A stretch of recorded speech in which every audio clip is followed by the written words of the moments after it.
마태복음 5장 7절 우리 한 절만 같이 읽겠습니다. 긍휼히 여기는 자는 복이 있나니 그들이 긍휼히 여김을 받을 것이미요. 아멘. 네, 팔복의 이제 다섯 번째 복에 대한 내용입니다. 긍휼히 여기는 자에게 복이 있는데 그들도 긍휼히 여김을 받을 것이다 라는 설명입니다. 지난주에 우리가 의에 대해서 살펴보았습니다. 의라고 하는 것은 우리가 율법을 잘 지키고 행함으로써 얻을 수 있는 것이 아니었어요. 우리가 율법을 잘 지킬 수 있을 만한 사람들이 아니죠. 그런데 그 율법을 예수 그리스도께서 완전히 이루시고 성취하심으로 말미암아 예수님이 하나님으로부터 그 의를 획득하셨어요. 그리고 예수 그리스도께서 얻으신 그 의를 우리에게 전가시켜 주셨어요. 그래서 우리는 의롭다고 여김을 받은 사람들이 되었죠. 우리가 어떠한 실력이 있어서 말씀을 잘 지키고 어떤 행함을 잘 행함으로 우리가 의를 얻을 수 있는 것이 아니라 예수님께서 행하신 그 일을 공로에 의지해서 우리가 의를 획득하는 그런 방식을 택하죠. 그러니까 우리로서는 의를 가질 수 없는 사람들이잖아요. 그러니까 율법을 통해서는 무엇을 발견하게 되냐면 우리가 율법에 합한 사람들이 아니구나.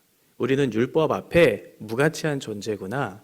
하나님 앞에 버림받을 수밖에 없는 연약한 죄인에 불과하구나 라는 것을 깨달아요.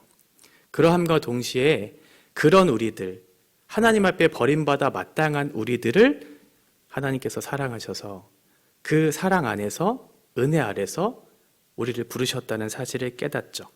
그러니까 그 은혜와 사랑의 깊이가 더 많이 우리에게 들어오는 거예요. 우리가 그럴 만한 자격이 있다고 생각했을 때에는 그 은혜와 사랑이 나에게 주어진 것이 그렇게 감격적으로 다가오지는 않을 텐데 내가 그럴 만한 사람이 아니다. 나는 하나님 앞에 설 수 없는 죄인에 불과하다. 라는 것을 크게 인식하면 할수록 하나님께서 우리에게 베풀어 주신 그 은혜와 사랑의 깊이가 더 깊이 우리에게 다가오게 될 거예요. 그러면 그 하나님의 은혜와 사랑을 경험한 사람들은 이제 어떠한 태도로 이 삶을 살아가게 될까요? 나와 같은 인생을 향한 하나님의 사랑과 은혜를 경험하면 다른 사람을 향해서도 그 사랑과 은혜를 베풀면서 살아갈 수 있는 근거를 발견하게 되고 동기를 발견하면서 그 사람을 바르게 대하기 시작하겠죠. 하나님이 나와 같은 인생을 받아내셨는데 내가 다른 사람을 받아내지 못할 근거를 내 안에는 발견하지 못하는 거예요. 그래서 적극적으로 이제 다른 사람을 향해서 그 사랑을 베풀면서 살아가는 그런 모습들이 긍휼이라고 하는 것으로 나타나는 거죠. 우리가 다른 사람을 향해 오래 참고 용서하는 마음이 든다 할지라도 그것은 그 사람에 대한 인내로 끝나는 경우들이 많잖아요. 적극적으로 사랑을 표시하는 것이 사실은 예수님이 원하시는 것인데 그 적극적인 행동이 긍휼이라고 하는 형태로 나타나는 것이죠. 그래서 오늘 다섯 번째 복, 이제 하나님의 사랑을 받고 그 은혜를 경험한 사람들이 나를 대적하고 나를 업신여기는 그 사람에게조차도 그 긍휼을 베풀 수 있는 근거가 여기 안에 있다는 것을 발견하게 됩니다. 긍휼이라고 하는 기본적인 뜻은 불쌍히 여기다라고 하는 것이죠. 누군가를 불쌍히 여기는 마음이 이 마음속에 이 사람들에게 생겨나는 거예요. 그런데 누군가를 불쌍히 여길 때에는 나의 어떤 감정의 상태나 어떤 상황에 따라서 그 사람을 불쌍히 여기거나 불쌍히 여기지 못하지 않는다는 거죠. 이 말은 우리가 긍휼이라고 하는 것들을 받아낼 때는 우리가 잘해서 뭔가를 얻어내는 것이 아니라 하나님께서 우리에게 베풀어 주신 것이잖아요. 그러니까 우리 안에 있는 기분이 언짢은 그런 상태 또는 어떠한 일이 잘 안 풀렸어요. 그럴 때는 그 사람들을 향해 긍휼을 베풀지 못하거나 아니면 내가 기분이 좋아요. 내가 그런 온전한 상태가 되었어요. 그럴 때는 긍휼을 베푸는 그런 상황에 따라서 바뀌는 그런 상태가 아니라 하나님께서 나의 인생 가운데 찾아오셔서 변화된 성품, 그것을 통해서 내가 다른 사람을 긍휼히 여기는 것이죠. 그러니까 우리 자신을 근거로 해서 내가 누군가를 긍휼히 여기는 것이 아니라 하나님께서 나를 긍휼히 여겨주시는 것을 근거로 해서 누군가를 바르게 대하는 것, 이것이 바로 긍휼이라고 하는 것입니다. 인간을 향해 하나님께서 긍휼의 마음이 있으셨어요. 우리를 불쌍히 여기셨죠. 만약 하나님께서 우리를 불쌍히 여기지 않으셨다면 우리 중 이 자리에 앉아있는 누구도 구원받을 사람이 아무도 없었을 거예요. 왜냐하면 하나님께서는 그 긍휼의 마음을 우리에게 베풀어 주셨기 때문에 우리가 받아야 할 심판, 죄에 대한 책임, 이 모든 것들을 대신해서 짊어지시고 우리에게 사랑을 베풀어 주신 것이죠. 만일 하나님께서 정의로운 분이시기 때문에 정의와 공의라고 하는 잣대로 우리를 대하기 시작하셨다면 우리는 하나님 앞에 정죄를 받고 하나님의 진노 아래 멸망을 받아야 되는 마땅한 사람들이었을 거예요. 그리고 하나님께서 우리를 그렇게 만약 대하셨다 할지라도 우리는 거기에 대해서 뭔가 원망을 하거나 불평할 수 있는 처지는 아닌 것이죠. 그래서 우리는 마땅히 거기에 대한 형벌을 받아야 되는 존재임에도 불구하고 하나님께서 우리를 그렇게 대하시지 않으셨다는 거예요. 그런데 많은 사람들이 가끔 그런 생각들을 하세요. 하나님께서 사랑이시기 때문에 우리 모두를 다 구원하셔야만 된다고 생각하는 거죠. 하나님은 우리를 구원할 책임이 있다고 그렇게 생각하면서 왜 모든 사람을 멸망 가운데 두지 않고 이 하나님의 구원으로 인도하시지 않느냐고 그렇게 얘기하는 사람들도 종종 있어요. 그런데 하나님이 우리를 대신해서 죽으셔야만 하는 건 아니거든요. 우리가 하나님께 죄를 지었기 때문에 그 죄에 대한 책임은 우리가 져야 되는 것이죠. 그런데 가끔 그 책임을 마치 하나님이 지셔야 되는 것처럼 생각하는 그런 사람들이 있어요. 우리의 이기적인 생각으로 하나님을 이용하려고 하는 나쁜 마음들이 우리 안에 있다는 거죠. 그러나 하나님께서는 우리를 의로운, 정의로운 그런 잣대로만 우리를 바라보지 않으시고 우리를 불쌍히 여기는 마음으로 우리를 바라보기 시작하셨어요. 우리가 불순종하고 죄를 지었지만 우리를 바로 심판하지 않으시고 우리를 인내하시기로 작정하셨고 그 용서와 사랑과 은혜를 베푸시기로 작정하셨어요. 그래서 우리가 구원받을 수 있는 근거가 생긴 것이죠. 하나님께서는 당장 우리에게 죄에 대한 책임을 묻지는 않으세요.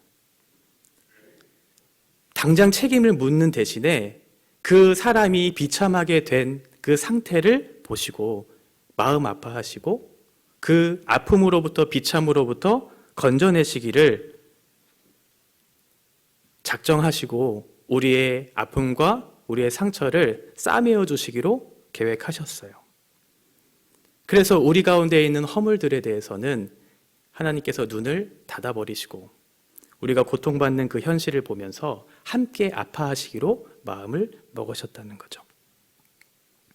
하나님께서 우리를 향한 오래 참으심으로 돌아오기를 기다리는 마음을 긍휼이라고 하는 마음 속에 담겨 놓고 있는 거예요. 때로는 매를 드시기도 하시죠. 무조건적으로 기다리시는 건 아니고요. 때로는 매를 들기도 하고 때로는 달래기도 하죠.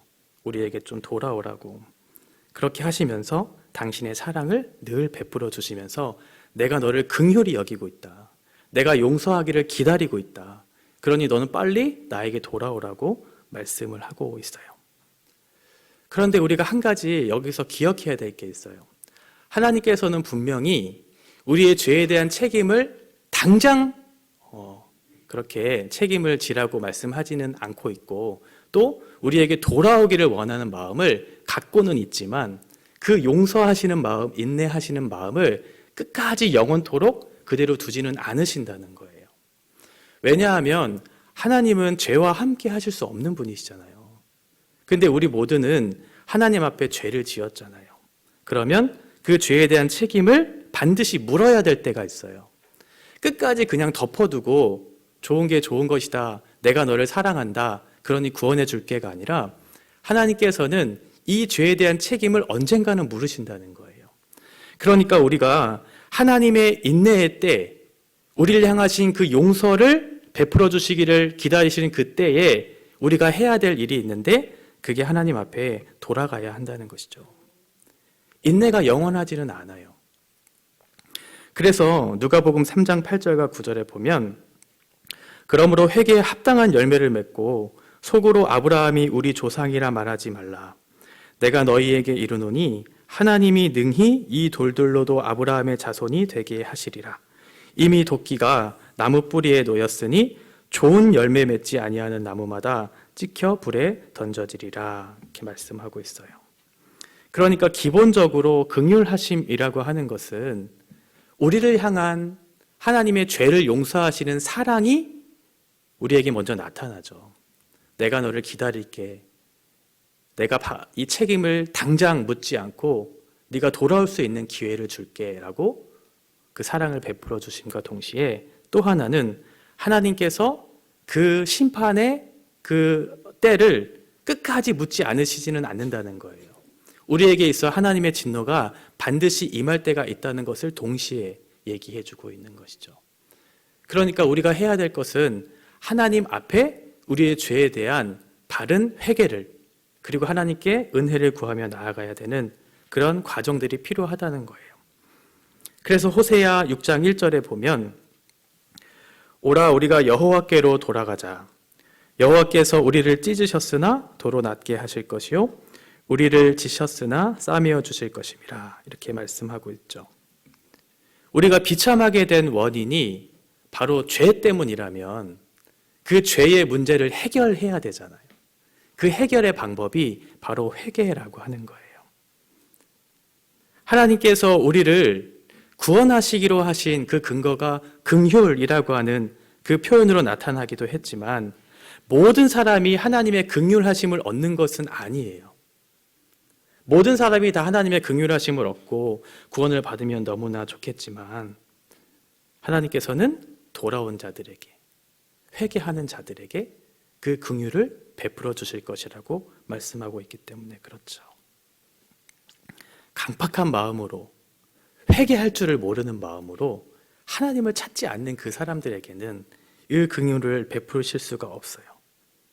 그래서 하나님 앞에 우리는 우리의 마음을 찢고 하나님 앞에 내가 범죄한 사실들을 바르게 고백하고 용서를 구해야 되는 거죠.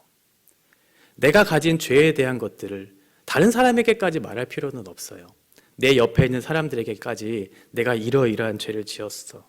내가 하나님 앞에 이러한 범죄를 지었어. 라고 그렇게까지 얘기할 필요는 없지만 하나님은 다 알고 계시기 때문에 하나님께는 바르게 정직하게 진실되게 고백을 할 때 그때에 비로소 하나님께 그 긍휼의 은혜를 받을 수 있는 그런 사람이 되어지는 것이죠.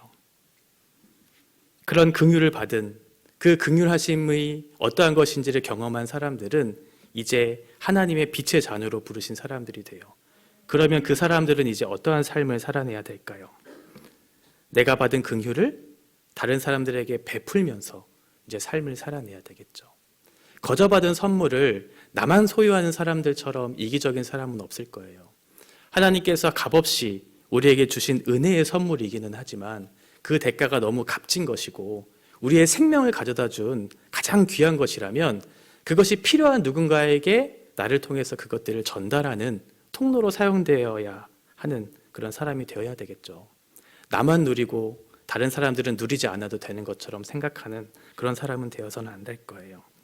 그래서 에베소서 4장 32절에 보면 우리에게 이런 말씀을 주세요. 서로 친절하게 하며 불쌍히 여기며 서로 용서하기를 하나님이 그리스도 안에서 너희를 용서하심과 같이 하라. 이렇게 말씀하고 있죠. 우리가 서로 친절하고 또 불쌍히 여기고 서로 용서해야 하는 근거는 뭐냐면 하나님께서 그리스도 안에서 우리를 용서하셨기 때문에 그런 것이죠. 어떠한 사람에 대해서 내가 용서할 수 있는 이유나 조건을 발견하지 못할 때도 있어요. 그 사람이 너에게 너무나 악한 행동을 했어요. 악한 말을 했어요. 그러면 그 사람을 용서할 만한 조건이나 이유들을 그 사람에게는 발견하지는 못하죠. 그럼에도 불구하고 우리가 그 사람을 용서할 수 있는 것은 하나님께서 자격 없는 나를 사랑하시고 인내하시고 용서하시는, 그래서 끝까지 받아내시는 그 사랑을, 그 용서를 경험했기 때문에 너도 이와 같이 가서 그들을 용서하고 받아내고 그들에게 긍휼을 베풀라고 말씀하시는 것이죠. 그리스도 안에서 용서하신 것과 같이 우리가 가진 실력으로, 우리가 가진 조건으로 그 사람을 용서하는 것이 아니라 그리스도께서 나를 용서하심을 어떻게 했는지에 대한 이해와 믿음을 가지고 다른 사람을 용서하는 것으로 나타내야 되는 것이죠. 예수 그리스도께서 내가 비참한 가운데 있었을 때 너는 왜 그렇게 비참한 처지가 되었느냐?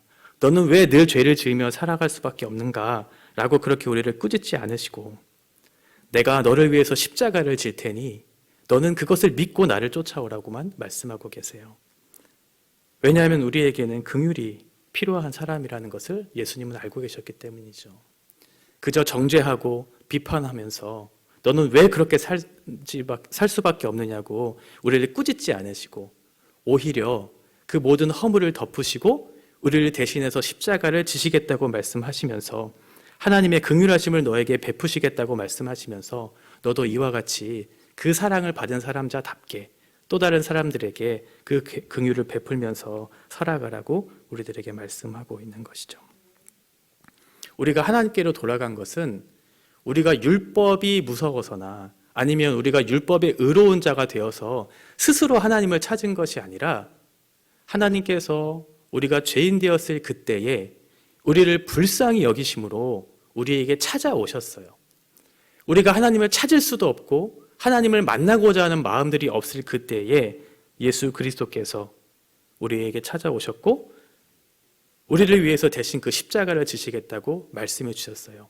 그리고 내가 너를 기다리고 있다고, 네가 나에게 돌아오면 내가 반드시 너를 용서하겠다고 지금도 우리에게 초청하고 있는 것이죠. 율법은 우리가 죄인이라는 것을 깨닫게는 하지만 우리를 구원하지는 못해요. 그 죄인됨을 깨달은 그 사람들이 이제 무서워 떨고 있을 때 예수님이 말씀하시죠. 내가 대신 그 짐을 지겠다. 내가 대신 그 짐을 짐으로, 십자가에서 그 짐을 짐으로 너의 깨트려진 심정과 너의 깨트려진 마음과 너의 깨트려진 삶을 내가 회복시키시겠다고 예수님 말씀하고 있어요. 이러한 예수님의 사랑을 경험한 사람들은 자발적으로 예수님을 따르고자 하는 마음들이 생겨나겠죠. 그러니까 긍휼을 베풀 수 있는 힘은 내가 내 안에 있는 어떠한 힘으로 그 사람을 불쌍히 여기거나 내가 저 사람을 용서해야지라고 하는 조건과 이유를 발견함으로 그 사람을 용서하거나 긍휼히 여기는 것이 아니라 예수 그리스도께서 나를 위해서 용서하신 그 사랑을 경험했을 때에만 비록 그 사람은 용서받을 자격이 없어요. 나에게 한 행동과 말을 내가 생각할 때면 화가 나지만 용서할 근거가 그 사람 안에는 없지만 그리스도께서 나를 용서하신 것을 내가 생각한다면, 내가 경험한다면 그 사람을 마땅히 용서할 수 있는 근거가 생겨나는 것이겠죠. 이 세상에 어떠한 것으로도 설명할 수 없는 하나님의 그 사랑이 우리를 그 자리로 이끄셔요. 그리고 이 사실을 깨달은 후에는 비로소 다른 사람을 향해서 그 긍휼의 마음을 베풀 수가 있어요. 왜냐하면 그 사람 또한 하나님의 긍휼이 필요하다는 사실을 발견하기 때문에 그렇죠. 나에게도 긍휼이 필요했던 것처럼 저 사람에게도 하나님의 긍휼이 필요하구나. 저 사람이 그렇게밖에 할 수 없는 이유가 있구나 라는 것을 생각하게 될 거예요. 혹시나 여러분들 안에 용서하지 못할 그 사람이 이 설교를 들으면서 생각나는 분이 혹시 계신가요?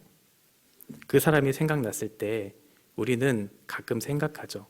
그 사람은 도저히 용서할 수 없어. 나에게 행한 것을 안다면 그렇게 쉽게 얘기하지 못할 거야 라고 생각을 하죠.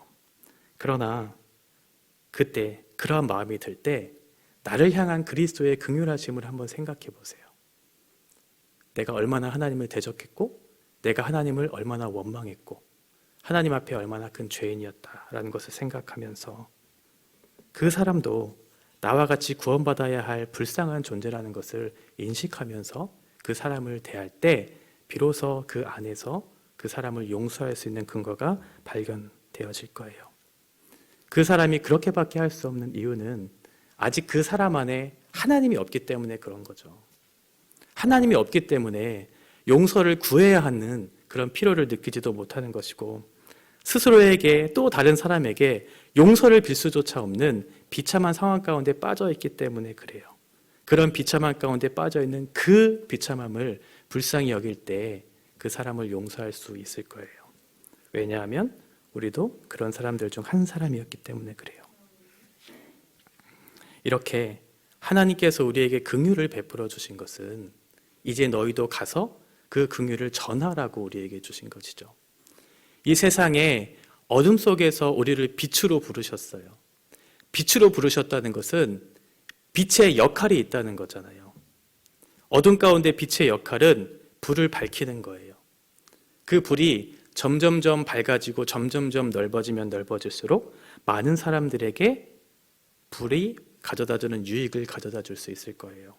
우리가 그 긍휼하심의 그 하나님의 선하심을 경험할 뿐만 아니라 각자가 그 자리에서 용서하지 못할 그 사람을 용서하고 또 다른 사람을 용서할 때 더 많은 사람들이 하나님의 성품인 긍휼이라고 하는 것들을 경험하게 될 것이다 라고 하는 것이죠. 하나님께서 우리를 빛으로 부르셔서 그 소명의 자리로 부르셨다는 것을 기억하면서 우리가 이 인생을 아름답게 살아내야 될 겁니다. 그 근거가 마태복음 18장에 있어요. 우리 마태복음 18장을 한번 같이 찾아볼까요? 좀 긴 내용이라 한번 눈으로 쫓아오셔야 될 것 같아서 마태복음 18장 24절부터 33절까지의 말씀인데요. 네, 제가 읽겠습니다. 24절입니다. 결산할 때 10,000달란트 빚진 자 하나를 데려오매 갚을 것이 없는지라 주인이 명하여 그 몸과 아내와 자식들과 모든 소유를 다 팔아 갚게 하라 하니 그 종이 엎드려 절하며 이르되 내게 참으소서 다 갚으리이다 하거늘 그 종이 주인이 불쌍히 여겨 놓아 보내며 그 빚을 탕감하여 주었더니 이 빚진 종이 있었어요. 무려 10,000달란트나 빚을 졌어요. 1달란트가 6,000데나리온이거든요. 그러니까 1데나리온이 노동자의 하루 품삯이니까 1달란트는 6,000일 동안 일을 해야지만 갚을 수 있는 돈이에요. 근데 거기에 만을 곱해야 돼요. 그러니까 상상할 수 없을 정도의 지금 빚, 도저히 갚을 수 없는 그 빚에 대해서 지금 얘기하고 있고 그 빚을 탕감받은 그 사람에 대해서 설명해 주고 있는 것이죠. 이게 바로 우리들이거든요. 우리는 하나님 앞에 감당할 수 없는 그 빚을 탕감받은 사람들이에요.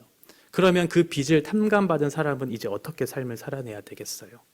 28절부터 보시면 그 종이 나가서 자기에게 100데나리온 빚진 동료 한 사람을 만나 붙들어 목을 잡고 이르되 빚을 갚으라 하매 그 동료가 엎드려 간구하여 이르되 나에게 참아주소서 갚으리이다 하되 허락하지 아니하고 이에 가서 그가 빚을 갚도록 옥에 가두거늘. 10,000달란트를 탕감받았는데 그 은혜를 지금 모르고 있는 거죠.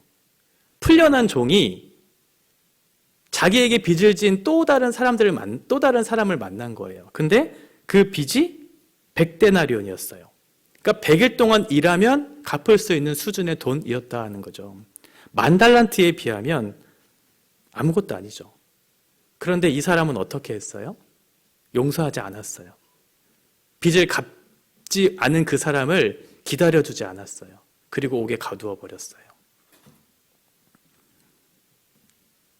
이 사람에 대해서 예수님이 뭐라고 말씀하고 있나요? 32절에 보시면 이에 주인이 그를 불러다가 말하되 악한 종아 내가 빌기를 내가 내 빚을 전부 탕감하여 주었거늘 내가 너를 불쌍히 여김과 같이 너도 내 동료를 불쌍히 여김이 마땅하지 아니하냐 하고.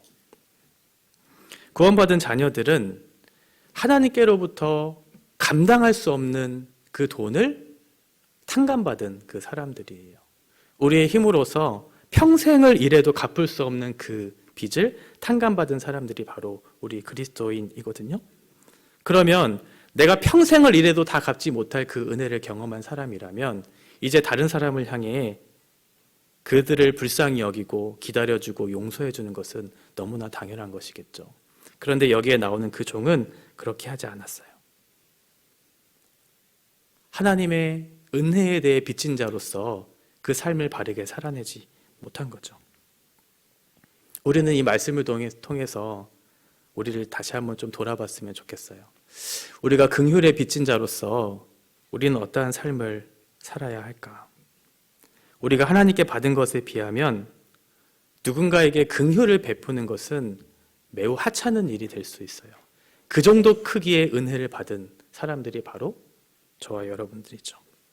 10,000달란트의 빚을 탕감받은 자와 같이 그 빚을 탕감하기 위해서 예수님은 생명을 던지셨는데, 과연 우리는 나를 향해 대적하는 사람, 내가 용서하지 못할 만한 조건을 갖춘 사람, 그 이유를 발견할 수 있는 사람에게 너는 왜 그렇게 살아가냐고, 너는 정죄받아 마땅하다고 그렇게 칼을 들이밀면서 그들을 대해야 할까? 아니면 예수님과 같이 바로 정의롭게 공의롭게 책임을 묻지 않으시고 기다리시면서 그 사람의 용서를 그 사람이 구할 수 있을 때까지 기다리시면서 그 사랑을 베풀어야 할까?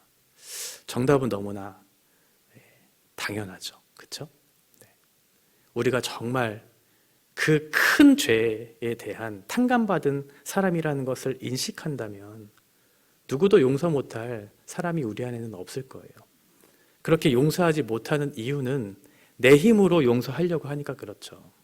내 상황에 따라서 그 사람을 용서하려고 하니까 그렇죠.